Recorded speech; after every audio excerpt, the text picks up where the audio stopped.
están dentro del cromosoma, ¿no? Pero que pueden transmitir también sus características, ¿no? En dependencia de las interacciones que pueden realizar bacteria a bacteria, ¿no?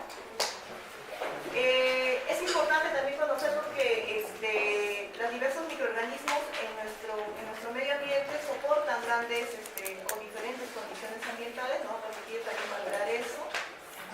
Y aparte vemos, ¿no? Que tiene capacidad de poder invadirnos a nosotros, ¿no? Y además producir sustancias tóxicas que a la larga nos podría ocasionar de enfermedad, ¿no? ¿Qué cosa es el genoma bacteriano, ¿no? Es el conjunto de genes que tiene la bacteria tanto en su cromosoma como en sus elementos genéticos extracromosomales, ¿no? Genes que están en su cromosoma y estos deberían ser los elementos extracromosómicos, también conocidos como plásmidos o bacteriófagos. ¿Qué cosas son los genes? Son secuencias de nucleótidos con una función biológica, ¿no? Pueden ser genes que codifican, ¿no? Estructuras de microorganismos, tengan función a la final de ser ARN, ¿no? O permitan, ¿no? Relacionarse a través de diferentes, uno de ellos por ejemplo los pilis, y capacidad de poder relacionarse entre las bacterias, ¿no? Por otro lado, ¿qué características podemos evidenciar entre las estructuras de los diferentes genes? Obviamente se va a diferenciar una estructura de una bacteria a otra, ¿no? Que no pertenecen a la misma especie o que tengan algo diferente en sus secuencias, ¿no? Sus secuencias de purinas y pirimidina, ¿no? Como vemos aquí, el material genético va a estar ubicado a nivel del citoplasma, puede tomar el nombre de nucleoide, algunos lo conocen como cuerpo nuclear, otros lo conocen como región nuclear, ¿no? Lo cierto es que las bacterias solo tienen una copia de cromosomas, ¿no? Y dentro de las características que tienen nucleoide, ¿no? Es que al 80% va a estar constituido por DNA, 10% por RNA, 10% de proteínas y entre ellas la RNA polimerasa. ¿Ya? Vemos aquí cómo es la característica de un DNA bacteriano, que tiene tiras complementarias de DNA, las cuales van a estar enrolladas, ¿no? Le va a dar la característica, ¿no? De ser helicoidal, y los extremos van a estar unidos por enlaces covalentes, las cuales no pueden formar una molécula circular, ¿no? Bueno, dentro de la estructura genética de la bacteria están constituidas por miles de pares de base, esto va a depender de las características de la bacteria. Entonces, justamente para que esas miles de pares de base puedan quedar sostenidos en esa molécula o en esa molécula, claro, de DNA, tiene que tener la característica de ser súper enrolladas, ¿no? Es así que la característica de ser súper enrolladas le permite, ¿no? Mantener las miles de pares de base que pueden estar formando la arquitectura bacteriana, ¿no? El DNA está compuesto por dos cadenas de nucleótidos que se enlazan, va a depender de qué cadenas estemos hablando, ¿no? Vemos aquí dos puentes de hidrógeno, aquellos que unen adenina con timina.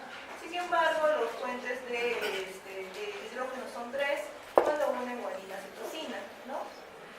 Va a haber una unión paralela de una pirimidina con una isospurina, ¿no?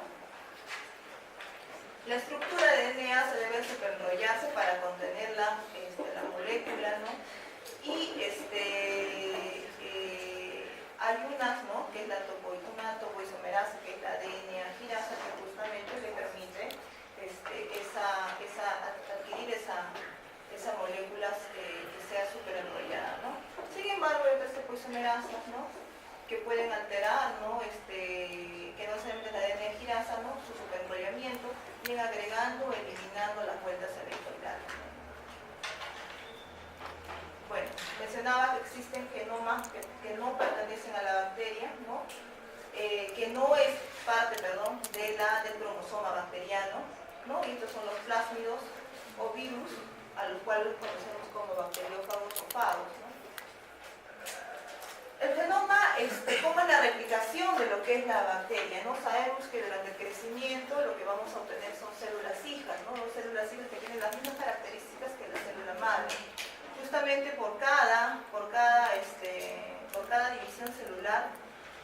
entender una réplica, ¿no?, de un DNA, ¿no? Y justamente el final del proceso de la replicación va a ser va a llevar, ¿no?, a adquirir una nueva célula, ¿no?, una nueva célula hija. La manera como la que se replica esta cadena de DNA es la manera semiconservadora. ¿Qué quiere decir semiconservadora? Es decir, que tiene al componente de la célula madre, podríamos decir, y componente de DNA nuevo, ¿no?, la cual es copia, ¿no? Aquí se presenta una cadena de DNA de la célula madre y otra neoformada, ¿no? Hay un punto en particular, ¿no?, en el cual van a iniciarse la replicación y ese punto se le conoce como horquilla de la replicación, ¿no?, donde ambas cadenas, ¿no?, hemos visto que la cadena está paralelas una y superenrolladas, se van a abrir, y a partir de ese punto es donde se van a iniciar la replicación, ¿no?, de una nueva cadena. Dentro de ese punto de la horquilla tenemos el locus ori, ¿no?, ahí es ubicado el locus ori, y es el sitio, ¿no?, donde se va a iniciar la replicación, y a partir de las mismas van a haber participación de diferentes enzimas, ¿no? Las helicasas, por ejemplo, ¿no?, desenrollan el DNA, las primadas sintetizan los cebadores que inician el proceso, y la ADN polimerasa sintetiza copias, ¿no?, de DNA en sentido 5' y 2 y 3', ¿no? Lo cierto es que en el momento de hacer su síntesis, la síntesis va a ser bidireccional, pero siempre en ese sentido, ¿no?, 5', 3', ¿no? Dentro de la síntesis, ¿no?, de DNA, vamos a ver que se sintetizan dos tipos de cadenas, ¿no? O en realidad una cadena se sintetiza más rápido que la otra. A esa cadena la llamamos como cadena adelantada, y hay otra que es la cadena rezagada, las cuales, ¿no?, van a sintetizarse, ¿no?, fragmentos durante la cadena rezagada de Okazaki, que son piezas de ARN, y al final esas piezas de ARN van a ser unidas por una enzima que se llama la ligasa, ¿no? Entonces eso va a constituir la cadena rezagada. Es importante también, ¿no?, aparte de que sintetizan la ARN polimerasa, copias de DNA, tiene la otra función que es modificar o corregir cualquier error que pueda haber o producirse por su síntesis, ¿no? Y al final, la síntesis se va a finalizar cuando ambas cadenas o las dos horquillas, ¿no?, de replicación se encuentran a 180 grados, ¿no?, del origen. Bueno, esta es la manera de cómo se da la síntesis. Les menciono aquí una dirección, en realidad es bidireccional, ¿no?, la casi a la izquierda hacia la derecha, pero siempre toma la dirección de 5', 3', ¿no? 5', 3', ¿no? Aquí tenemos a la cadena adelantada, ¿no?, y esta cadena rezagada que constituyen, ¿no?, componentes de ARN, las cuales van a estar unidos por la enzima que se llama la enzima ligasa, ¿no? Ya. Los bacteriófagos, ¿no?, son virus que también tienen su componente, ¿no?, en dependencia de qué, puede ser RNA o puede ser RNA. Estos virus van a parasitar a la bacteria, y dentro de su estructura del virus tienen diferentes partes. Lo vamos a ver después cuando hablemos de las vías de transferencia. Ahí les voy a mostrar la imagen, ¿no? Tiene una cabeza, en la cabeza puede estar rodeado por una cápside, y ahí va a tener el núcleo, ¿no?, el componente genético donde se van a encontrar los ácidos nucleicos de diversa, puede ser por ejemplo ARN o ADN, ¿no? Posteriormente va a tener un cuerpo, un cuello y anillos, la cual al cuerpo y a los anillos se les llaman como vaina, y facilita justamente que se expandan, ¿no? Ellos, para poder ingresar o para poder transferir su material genético a la bacteria, necesitan justamente tener esa posibilidad de poder expandirse, ¿no? Y posteriormente que ingrese, ¿no?, este material genético, ¿no? Hay dos tipos de bacteriófagos líticos y bacteriófagos moderados. Los líticos son aquellos que cuando infectan o ingresan, no solamente transportan su material genético, sino también ellos ingresan al interior de la bacteria, para poder reproducirse o generar su réplica de su componente, ¿no?, nucleico del virus, destruye la bacteria, ¿no? A diferencia de los bacteriófagos moderados, que no destruyen el genoma del hospedador, ¿no? a las bacterias que portan a estos virus, ¿no? Que tienen la capacidad de replicarse, pero sin destruir al hospedador, se lo conocen como lisógenas, ¿ya? Bueno, para que las bacterias, claro, hagan su expresión genética, ¿no? Necesitamos de dos procesos, el proceso de transcripción y el proceso de traducción, ¿no? A través de estos dos procesos, la información, ¿no?, contenida en un gen va a pasar a una secuencia de aminoácidos y al final va a constituir, pues, lo que se llama proteínas, ¿no? Implica que a partir de una dotación genética portada por una célula, genotipo, se expresa un conjunto de características evidenciables a lo que se llama fenotipo. ¿Cómo se da la transcripción? ¿Ya? Durante todo el proceso de lo que voy a hablar, la transcripción, justamente lo que queremos es que al final, ¿no?, la información que corresponde a una secuencia de DNA de una bacteria se transcriba en lo que es ARN mensajero, ¿no? Ese es el final de lo que es el proceso de la transcripción, ¿no? Para eso existen diversos tipos de pasos, ¿no? Primero, tiene que haber la síntesis justamente del ARN mensajero, ¿no? O la síntesis del ARN mensajero comienza por medio de la ARNA polimerasa dependiente de ADN, ¿no?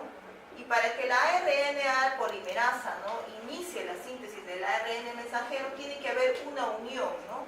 Una unión que se llama del factor sigma, que va a reconocer una secuencia específica del ADN promotor, ¿no?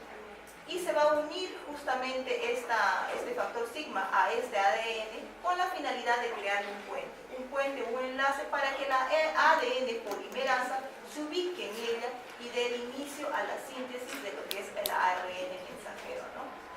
El ARN polimerasa se disocia del ADN cuando se ha transcrito la totalidad del gen o grupo del operador, ¿no? Vemos aquí como el ADN se fija, ¿no?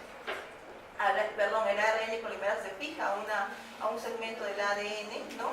Y va a dar inicio, ¿no?, a lo que es la síntesis del ARN mensajero.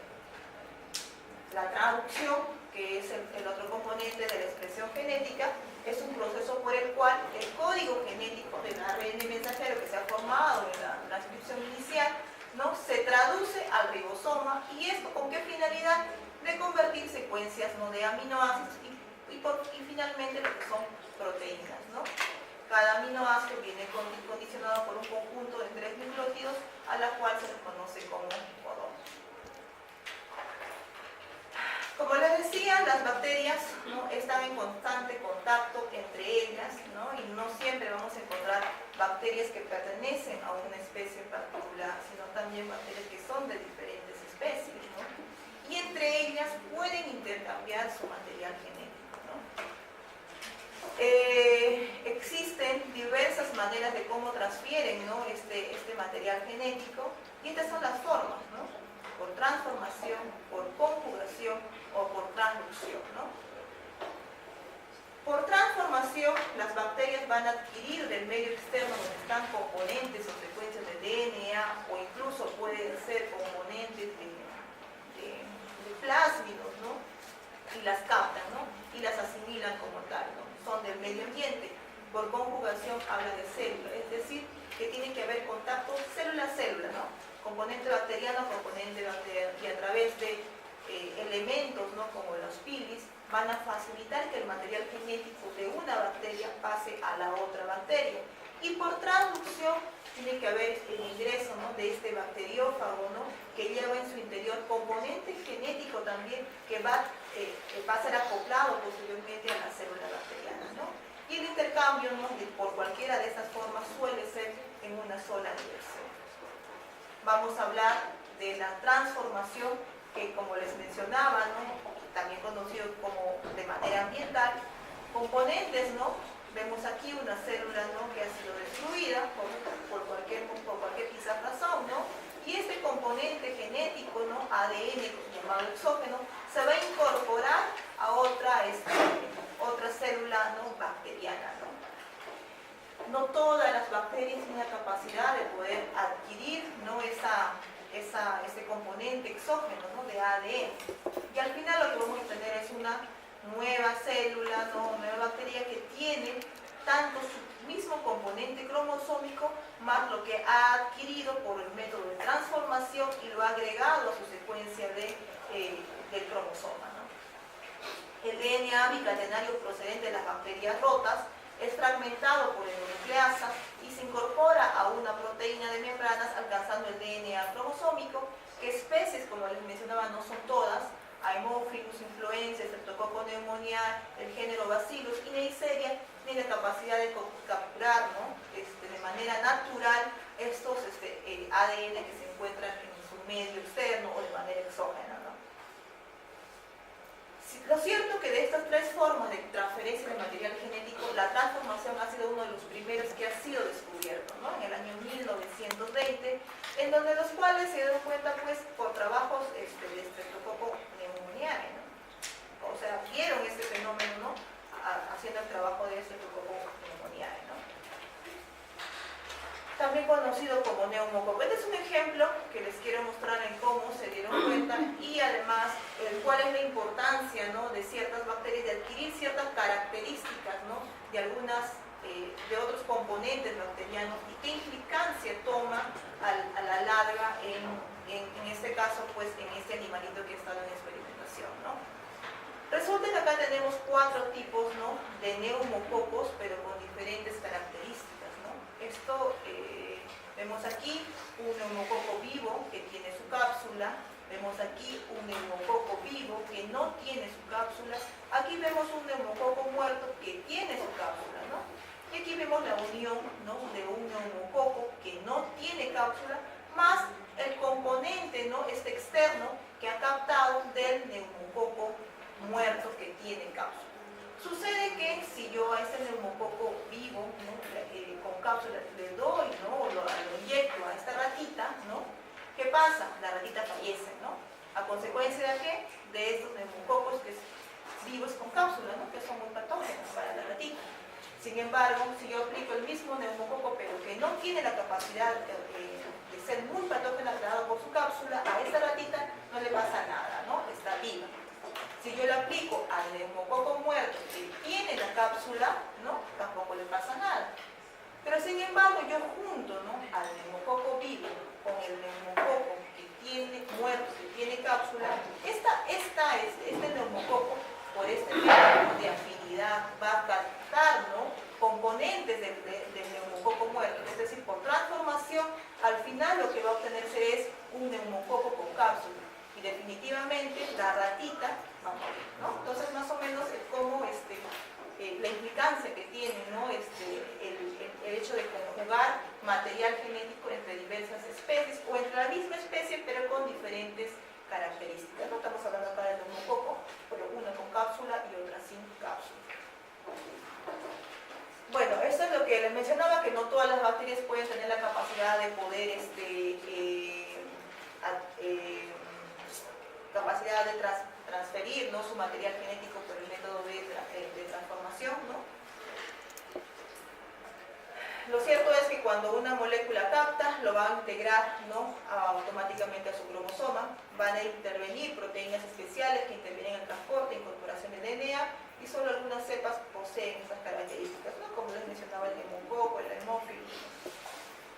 Este es el otro método, que es el método de transducción, ¿no? Este método de transducción, vamos a ver que hay participación, ¿no?, de un bacteriófago, ¿no?, y el material genético que se va a transferir, que se va a recombinar, va a provenir de este fago, ¿no?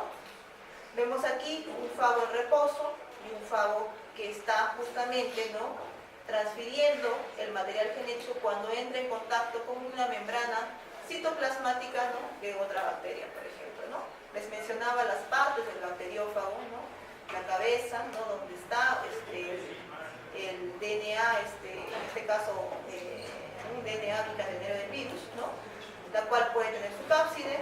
Vemos que hay una vaina, ¿no?, contráctil, que está constituido por el cuello, incluso les mencionaba del cuerpo, y tiene espículas que justamente lo que le permiten al bacteriófago es anclarse sobre la superficie, ¿no?, de alguna membrana o de alguna bacteria, ¿no?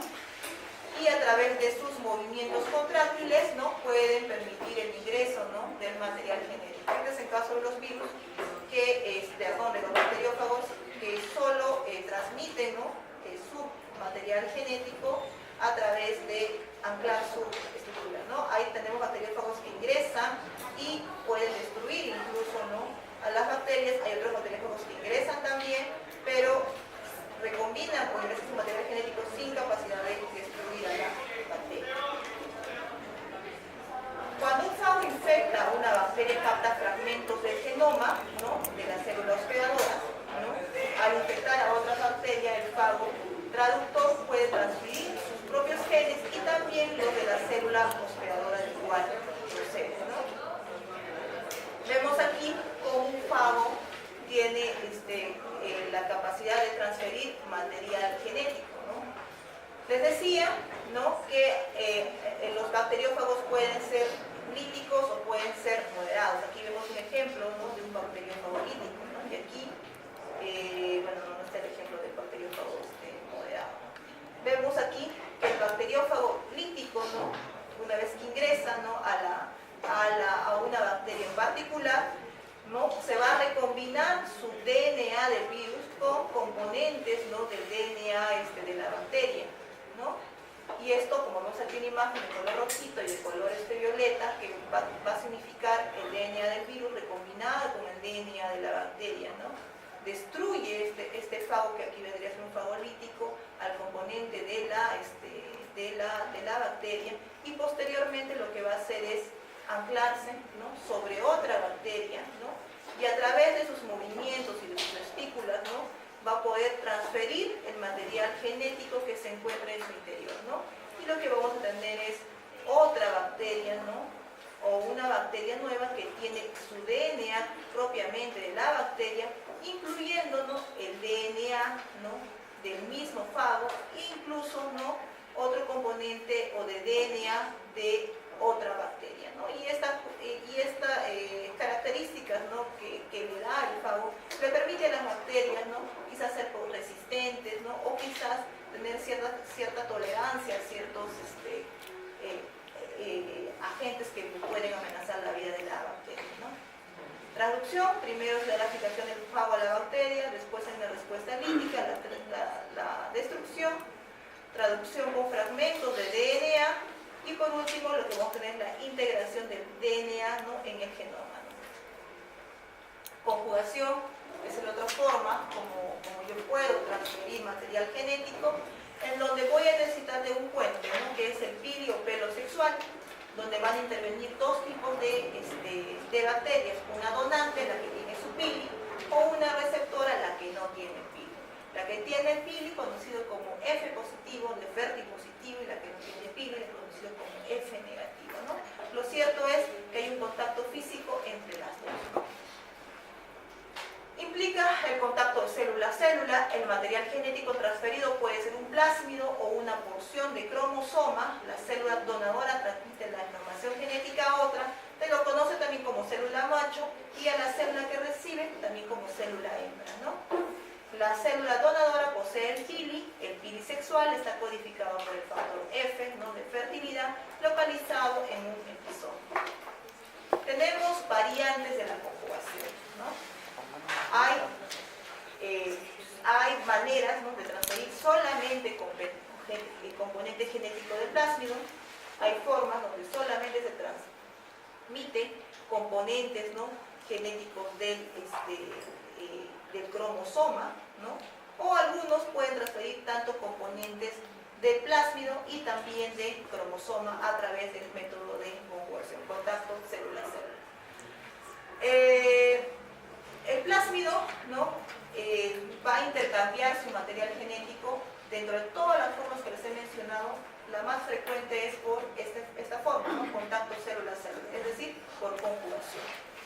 El factor de fertilidad es la estructura que se encuentra en el plásmido, presenta la capacidad de codificar el pelo sexual.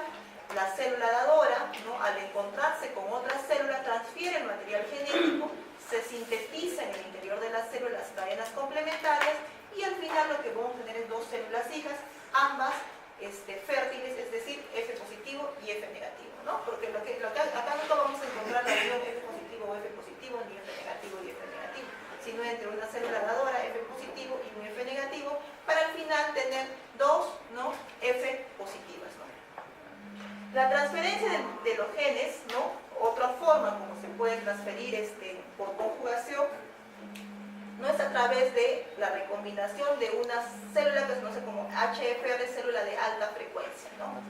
Lo primero que tiene que, para tener una célula de alta frecuencia, lo que tenemos que tener nosotros es una célula, ¿no?, que haya adquirido, ¿no?, o un componente del DNA bacteriano que haya adquirido, ¿no?, parte del cromosoma del plásmido, ¿no? Es decir, que pueda tener la capacidad, ¿no?, de tener ese pili sexual sin necesidad de la presencia del plásmido, simplemente que en su componente cromosómico esta bacteria tenga parte del plásmido, ¿no?, esté adquirido, esté junto, para que pueda transferir a través del pelo sexual. A esta célula que tiene componente de plásmido se le conoce como célula de alta frecuencia. Y justamente esta célula de alta frecuencia al entrar en contacto con otra célula, va a transmitir su cromosoma, ¿no? Pero no se transmite todo el cromosoma, se transmite solamente parte de ella, ¿no? Y justamente la participación de diversas enzimas, ¿no?, va a permitir que solamente un fragmento de ellas puedan ser transferidas. ¿Por qué no se transmite todo? Porque el pelo sexual es muy lábil, no puede estar tanto tiempo en contacto con célula a célula. Transferir todo el componente genético o todo el cromosoma de una bacteria a otra tardaría horas, hablan incluso de 2 horas. Entonces el pelo sexual es muy lábil para poder soportar ese tiempo, ¿no?, de contacto célula a célula. Los plásmidos, ¿no?, generalmente lo máximo que pueden transferir su información es 20 minutos, ¿no?, es el tiempo que suele durar. Hay otra manera también en la transferencia de plásmidos y genes de cromosomas, en donde las cuales van a pasar de una célula dadora a otra célula receptora el componente, ¿no?, de fertilidad del plásmido y el componente cromosómico de alta frecuencia. Aquí están unas imágenes de cómo se da la conjugación, ¿no? Les mencionaba que aquí vemos la transferencia del plásmido, ¿no?, que es el material extracromosómico, ¿no?, a través de su pili sexual, ingresa a otra, ¿no?, que no tenía, ¿no?, el componente plasmídico, ¿no? Por otro lado vemos aquí, ¿no?,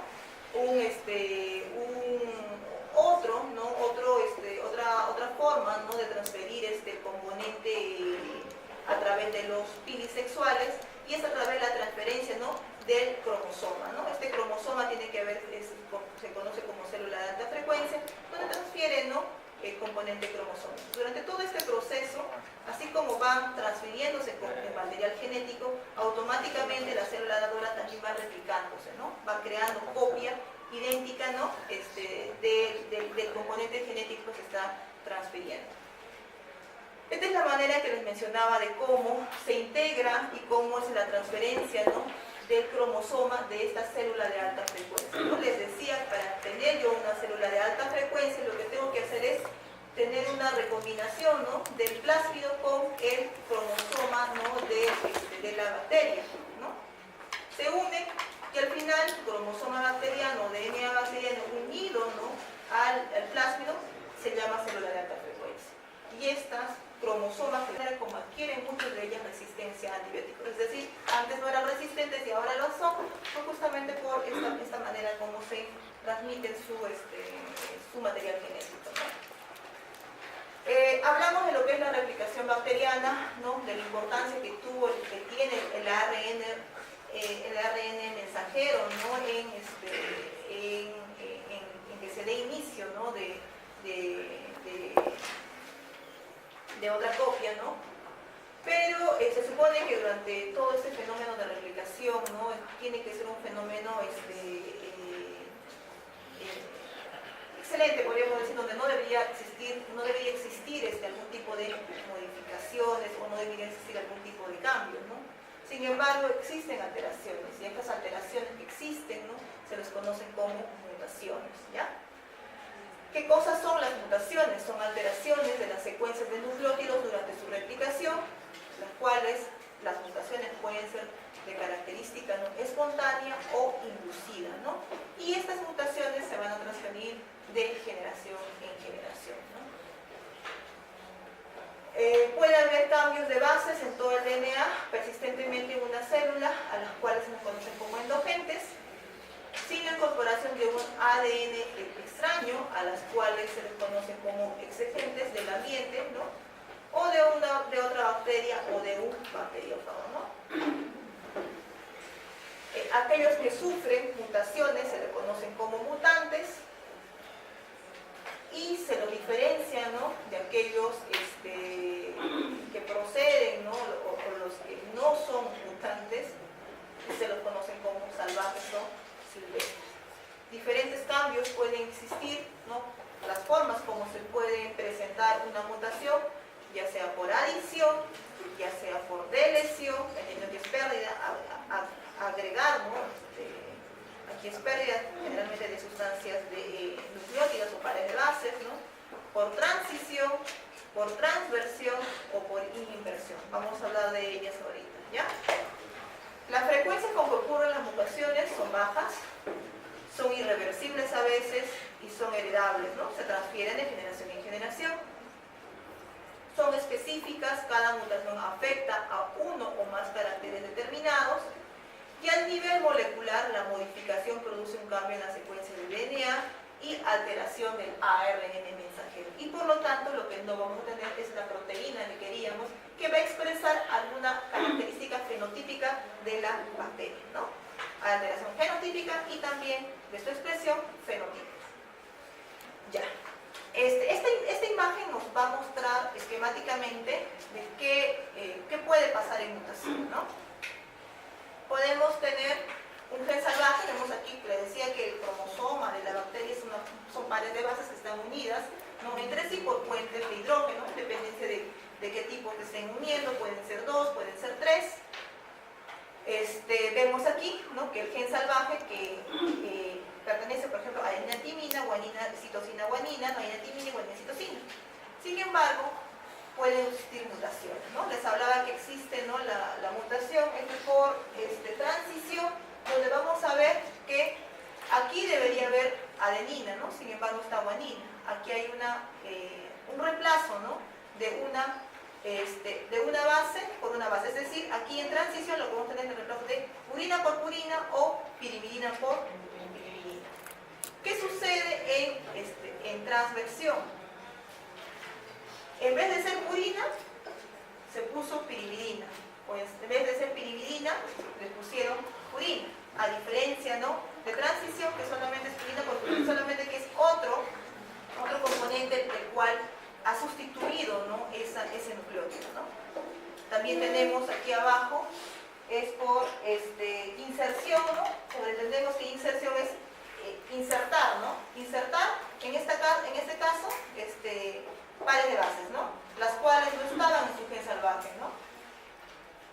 Vemos aquí las definiciones de lo que les he dicho, ¿no? Tenemos diferentes tipos de mutaciones por sustitución, por transición, donde una pirina es sustituida por otra pirina, pirimidina, perdón, o purina es sustituida por otra purina, ¿no? Hay agentes causales, ¿no? Pueden ser de característica espontánea o también pueden ser de característica inducida, les mencionaba, ¿no? Esta sustitución por transición puede ser espontánea, ¿no? Errores de la ADN a polimerasa, ¿no?, por ejemplo, o simplemente gracias a radiaciones ultravioletas, agentes desaminizantes o agentes alquilantes, ¿no? Lo que al final ¿qué consecuencias tienen las mutaciones a nivel bacteriano, ¿no? No se forma, no hay un péptido trunco, por lo tanto la proteína que se genera no es una proteína de la que se esperaba, es una proteína alterada, ¿no? Transversión, lo que vamos a encontrar aquí es que va a estar sustituida, por ejemplo, ¿no?, una base purina sustituida por otra, ¿no?, que es la pirimidina, o viceversa, ¿no? El agente causal de transversión suele ser espontánea, ¿ya? Tenemos por deleción, pérdida, puede ser macrodeleción, puede ser microdeleción. Macrodeleción va a haber una supresión de un segmento grande de nucleótidos, en cambio en la micro solamente pueden ser uno o pueden ser dos nucleótidos. aquí los agentes que usualmente deben ser agentes o pueden ser inducidos, no se asocian muchos a causa espontánea, el óxido nitroso, ¿no? Radiaciones, alquilantes, ¿no? Al final lo que vamos a tener es un péptido que no se ha formado, un péptido trunco.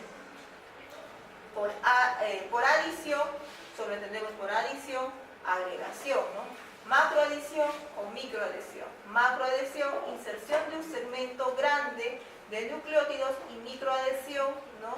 Inserción de 1 a 2 nucleótidos, ¿no? Usualmente, ¿no? La macroadhesión puede ser por por transposones, ¿no? Se conoce como genes saltarines, ¿no? Vamos a obtener también un gen interrumpido, ¿no? O un producto trunco. Puede estar participando también la cridina, lo mismo, ¿no? Obtenemos un péptido trunco. Otra forma es por inversión. Bueno, aquí están ejemplos, ¿no? De cómo es que se dan estas mutaciones, es decir, a qué se deben las mutaciones, ¿no? Le mencionaba, son espontáneas. Por ejemplo, errores de la polimerasa inducidos por agentes mutágenos, el 5-bromuracilo, que incorpora el ADN en lugar de timina, ¿no? En el lugar de timina va a incorporar, se supone que su pareja de timina tendría que ser la adenina, ¿no? Le pone guanina, ¿no? Tenemos aquí naranja de cridina, ¿no? Otro componente que induce a mutaciones. El ácido nitroso modifica, ¿no? La estructura química de la base de la guanina, radiaciones ionizantes, radiaciones de ultravioleta. ¿Cómo se defienden las bacterias frente a estas situaciones, ¿no? Muchas mutaciones que se originan por un proyecto proteico defectuoso pueden ser suprimidas por un segundo evento, es decir, otra mutación más, ¿no? Al final va a tratar de restaurar no el genotipo, sino va a restaurar el fenotipo, ¿no? Original.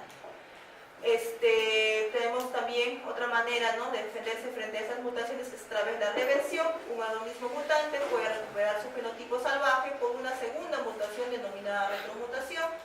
Puede ser una segunda mutación en el mismo sitio afectado por la mutación primitiva, retromutación verdadera, o en el sitio distinto del mismo gen, o en otro, ¿no? Mutación supresora. Vemos que no solamente existen estas formas, ¿no? de reparar, ¿no?